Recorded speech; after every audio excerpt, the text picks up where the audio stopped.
Okay, so thank you for making time for me today. Can you tell me a bit about yourself, please? I am a graphic designer, like a freelance graphic designer.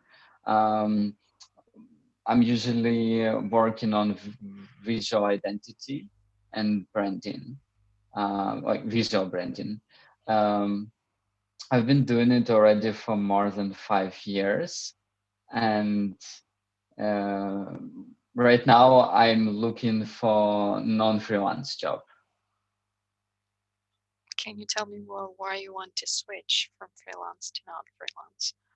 Mm, it's really it takes a lot of energy to work as a freelancer, um, because it has a lot of perks, but it also I think it's just like more complicated to communicate with clients all the time, because it's just most of my work is communication, Mhm. not actual work.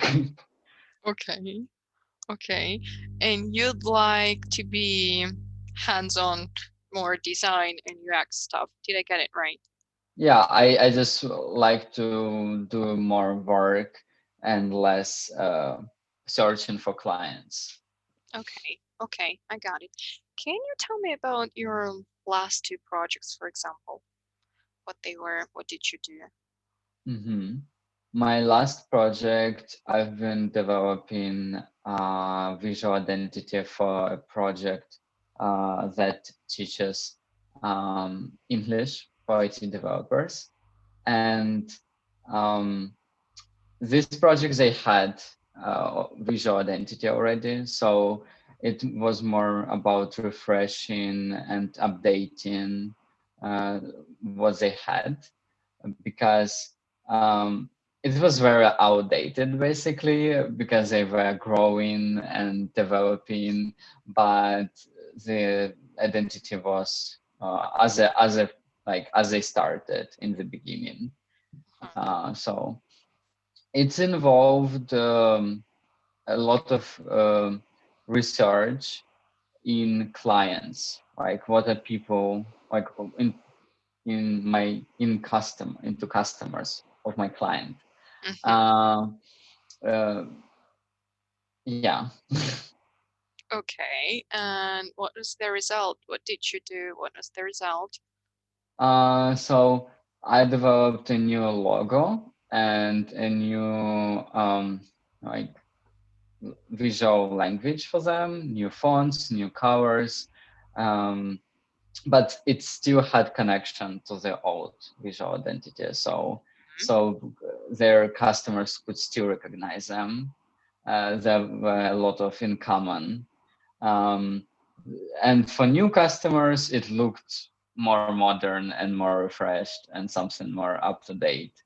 And uh, feedback was very nice. My client was really happy about the result, and yeah. So it's been like, usually in such projects I get a lot of things to like to redo. Like my client wants me to do something else, do Mhm. differently. Sometimes even after months, we agreed that we finished, but sometimes I go back. Uh-huh. And for now, I haven't had any complaints about this project, which is um, which is very reassuring. I Okay, think. good. Very good. Okay, talking about your projects, can you tell me about your best one? The one that you're the most proud of doing? I think this one, the last one, is one of I'm proud the most. And also, I had a project really long time ago for business that was doing like fitness travel Uh-huh.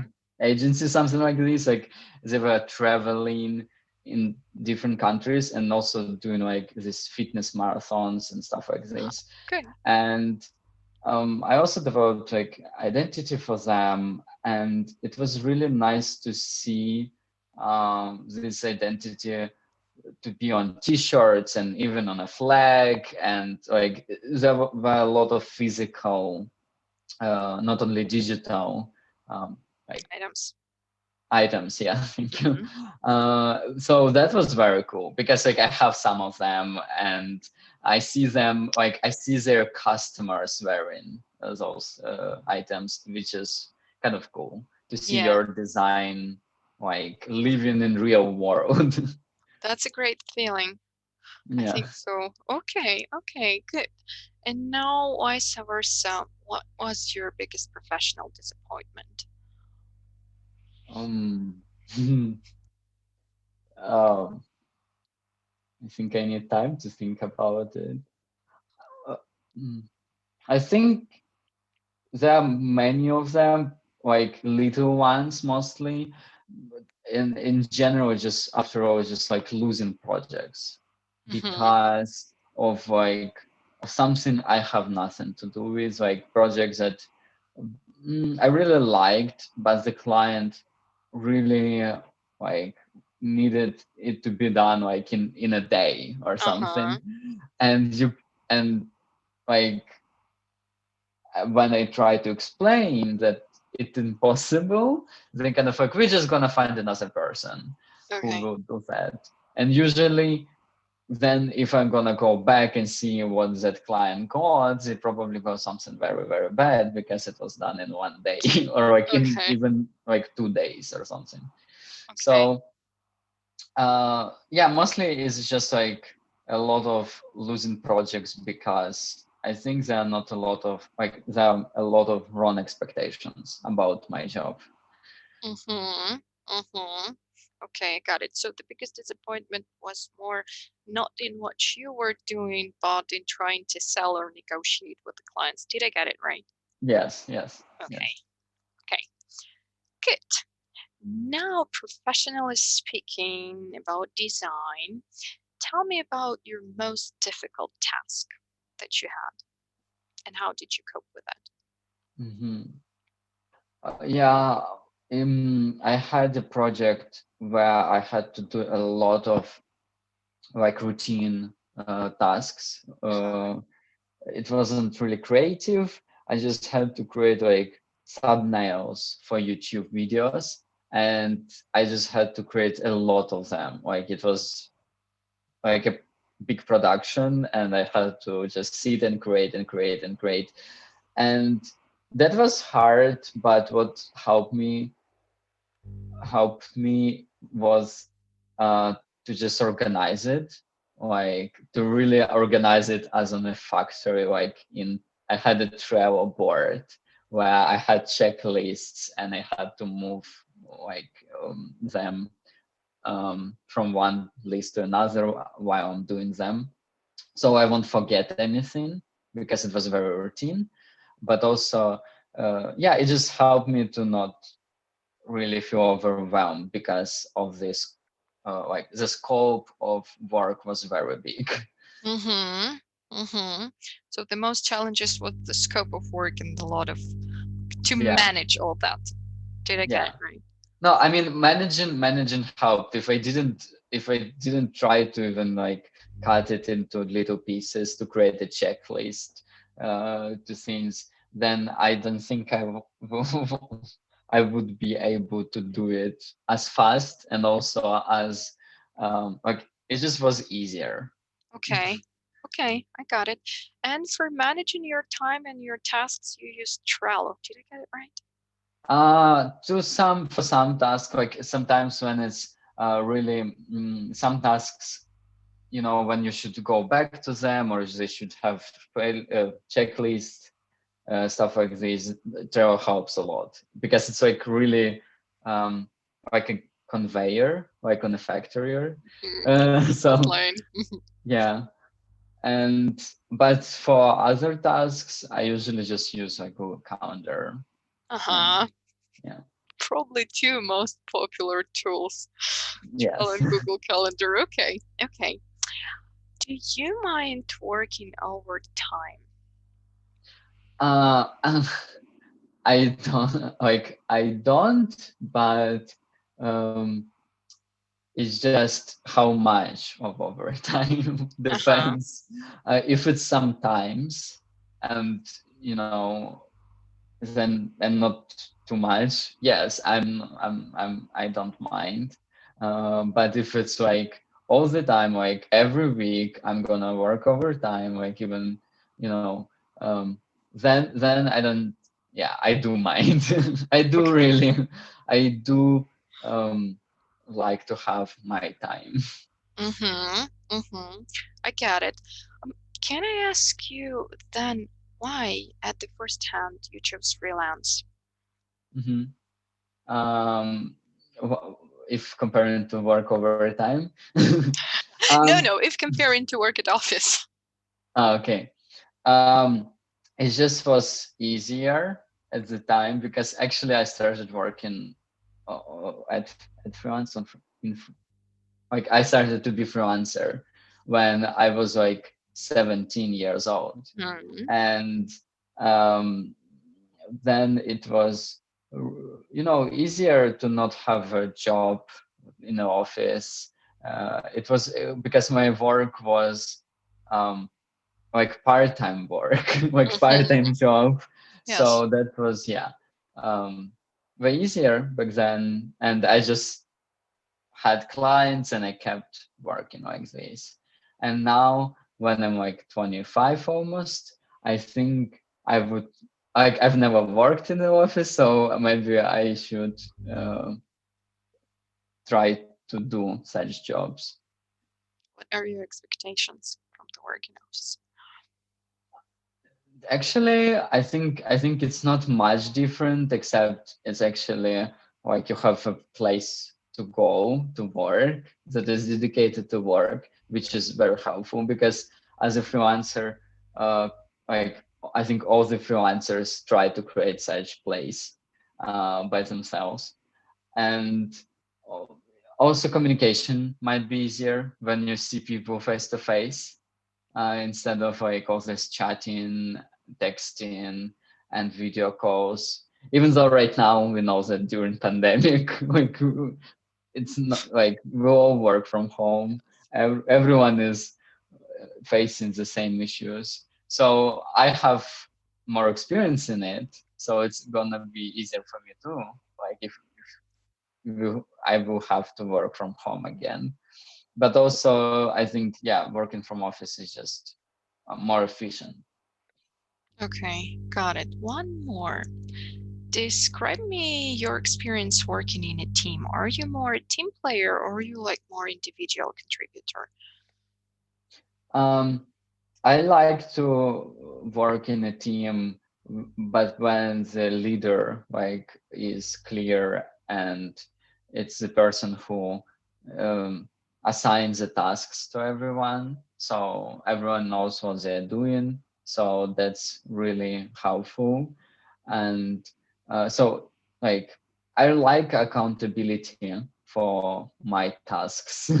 Hmm. Like, uh, yeah, but I don't like when a team there is a team and they don't have a real accountability and everyone responsible for everything at the same time, and like, and then in the end, like one person is doing everything. I got it. Okay, okay, good. Thank you. Now let's discuss, if you don't mind. Yeah. Okay. First thing, you're very honest. That's very good because every interviewer can see in a second that the person is trying to trick or somehow to over try to overthink something. Okay, next thing. Mm, you need to work a bit on selling yourself more Mm-hmm. Mm-hmm. because the first question I asked you and your answer, it seemed to me that you're now, rid of trying to get clients, and that's Mm-hmm. why you want to go to the office where probably the company just will give you the work. Mm-hmm. You need to bring it vice versa. The reason why you want to go to the office is not that you're already fed up with freelance work. but is that you want to work with people more, have like a stable team, have some maybe stability Mm-hmm. of this sort. And this one, what else? What else? Mm, about a team and about the thing that you said, a good leader. That's a good one, but mind who you're speaking to. Meaning, if that would be a startup, you're no Mm-hmm. person for them because there's no clarity at all. Yeah, It's like, obviously. yes, but at the same time, if you're interested in stability, if like all responsibilities written, all job descriptions written, all processes already established and set, then you probably won't go to startup interview Mm-hmm. at the Mm-hmm. same time. Next thing, I gave you a lot of questions to see what kind of person you are, because what you were saying hinted me that you're thinking um, more about you and your benefit at the job and less Mm-hmm. about the benefit of the company when you come Mm-hmm. to the company. Mm-hmm. When you're on the interview, you speak about yourself, you need to sell yourself in that position. Mm-hmm. Not what's that for you, but also what's there in you for them. Mm-hmm. Yeah, that Mind, makes sense. yes, mind that also. Mind that also. When I asked you not straightly about your strengths and weaknesses, I asked you about your greatest project, I asked you about your worst or your biggest disappointment, like that. I understood from that one that, for example, your weakness is could be selling at negotiation, and that's why you're aiming a stable job where they will bring you the clients. Yeah. I also wanted somehow if that would be, more real interview or more sort of a tech one, I would probably aim more what are your difficulties technically in tech Mm-hmm. direction. Mm-hmm. But that depends. Again, mind what person you're talking to. If that's an HR interview, absolutely fine to answer that. If Mm-hmm. that's a technical interview, the person is more interested in your tech abilities and your tech skills. Mm-hmm. You see, you need to tailor your answers based on who you're talking to Mm-hmm. and based on what company they are working for. I mean, startup or maybe some big company already. Yeah. Okay, for now, that's it. Do you have any questions for me? No, I don't. I think, yeah, I think that's really like true about me that like I don't really sell myself Mm-hmm. because like I've never and that is a struggle like for work in general, at work in general, is that like I don't know how to really sell myself. So that was really clear. And yeah, I really like about selling yourself in a position. Yeah, I didn't think this through, I guess. Mm-hmm. um, and yeah, I think that's it. Thank you very much. Okay, thank